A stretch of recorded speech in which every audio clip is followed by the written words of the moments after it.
It's late summer in St. Petersburg, Russia, and a well-dressed gentleman is boarding a wooden sailing ship, taking great care that his luggage is treated carefully. One bag in particular he will not allow anyone else to carry, and he keeps it under his own watchful eye. As he strides across the deck, with his walking stick in one hand and the cool breeze shaking a bit of powder off his hair, he does his best to hide his nerves. What would a retired doctor have to be nervous about as he starts his journey home to Scotland? After all, he had a successful medical practice for many years, even serving as the physician to the Empress herself. Well, at this moment, he was not only a successful doctor, he was also a smuggler. His name is James Mounsey, and the cargo he is smuggling is more valuable by weight than gold, and taking it out of Russia is punishable by death. The contraband he is taking is several pounds of seeds of the plant Rhubarb palmatum. That's rhubarb to you and me. You're listening to Plant Connection. Life today can feel overwhelming, like we've drifted away from its natural rhythm. This podcast is your space to slow down, breathe, and rediscover the peace and clarity that come from reconnecting with the natural world. I'm your host, Lisa Cutshaw. Let's reconnect, one plant at a time.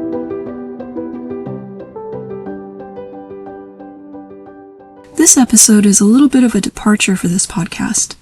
Usually we focus on trees or shrubs that are a noticeable part of the landscape. But today we're heading to a little-known corner of the vegetable garden, to rhubarb, a plant most people have probably heard of, but may have never seen, and fewer still have actually eaten. So why are we discussing rhubarb? Because my son asked me to. He loves it. Last year, it captured his imagination before he really knew anything about it, and he asked me to plant it. So now we have a raised bed filled with rhubarb. He likes eating it okay. The taste isn't what drew him. It's the idea of it that filled him with joy, and that's something worth cultivating.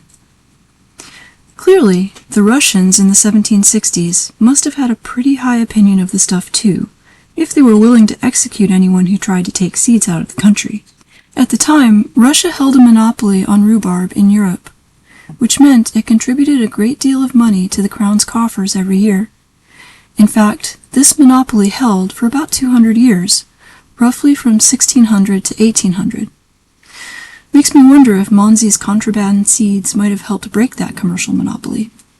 Either way, Mounsey had a considerable fear of being assassinated by Russian agents, even after he got back home to Scotland. At first he lived on a farm in Dumfriesshire, and then bought an estate called Rammerscales, and had a mansion built for himself. Some sources say he designed the house so that there were 2 doors in every room of the house. That way, if assassins were coming in one door, he could go out the other. A local legend says he even had a tunnel built leading away from the house to help him escape if needed. He shared some of his seeds with a professor of botany who planted them and successfully established a planting of rhubarb at the Old Visit Garden in Edinburgh.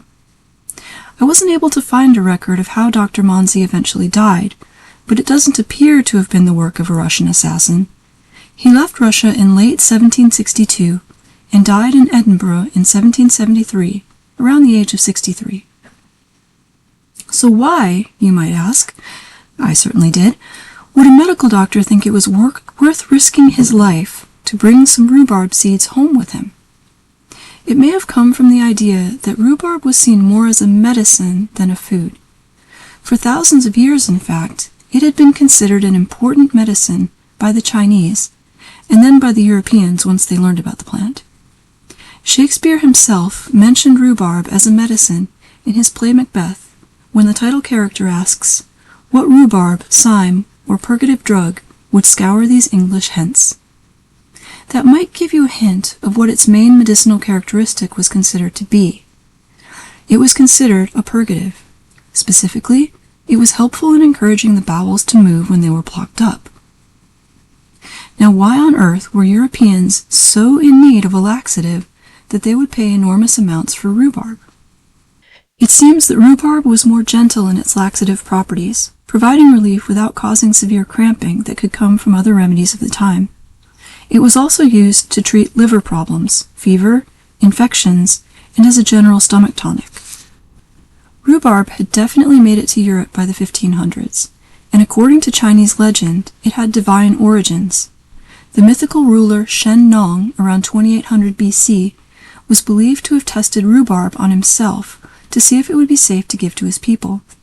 It continued to be a highly valued medicinal herb for thousands of years. Similarly, in ancient Persian mythology, rhubarb was involved in some pretty important events for humanity. According to legend, the first mortal humans sprouted from a rhubarb plant. One of the defining characteristics of the plant is that the natural window for harvesting the stalks is fairly short, just a few weeks in the spring. To make it available more regularly, it became common practice to force the stalks by moving them into a windowless heated shed during the winter. The stress of no light would stimulate the plant to put on a big flush of growth, trying to reach toward light. In that way, gardeners could continue harvesting stalks through the winter.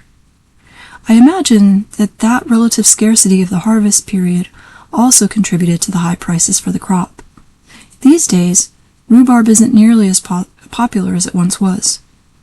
The only person I knew who grew it before my son's request was my aunt, and she made some yummy cobblers with it. It seems like people are starting to rediscover it, though. Here locally, the new ice cream parlor that opened up last year had a rhubarb ice cream available for a little while. It may be like so many of the old vegetables, that they're being rediscovered by people who love food and want to diversify their ingredients. So if you want to grow some rhubarb in your own garden, just know that you need a little bit of space, about 4 to 5 feet between plants, well-drained garden soil with plenty of compost, and a sunny spot with regular water. I definitely recommend it. The plants themselves are beautiful. The stalks, of course, are a deep red color, and at the top of each stalk is a cluster of large, medium green leaves. It's a striking plant visually, similar to Swiss chard or even celery. We haven't been able to harvest any from our garden yet, because you need to give the plants a couple of seasons to establish themselves if you plant them out as crowns.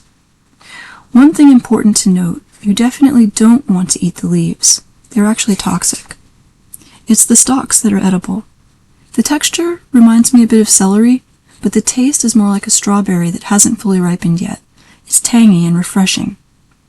This is definitely one of those plants that remind us that the best things don't have to be at our fingertips anytime we want them. Even plants with a fleeting harvest window can have a huge impact on us, our culture, and our history. Thank you for joining me on this journey back to nature with Plant Connection.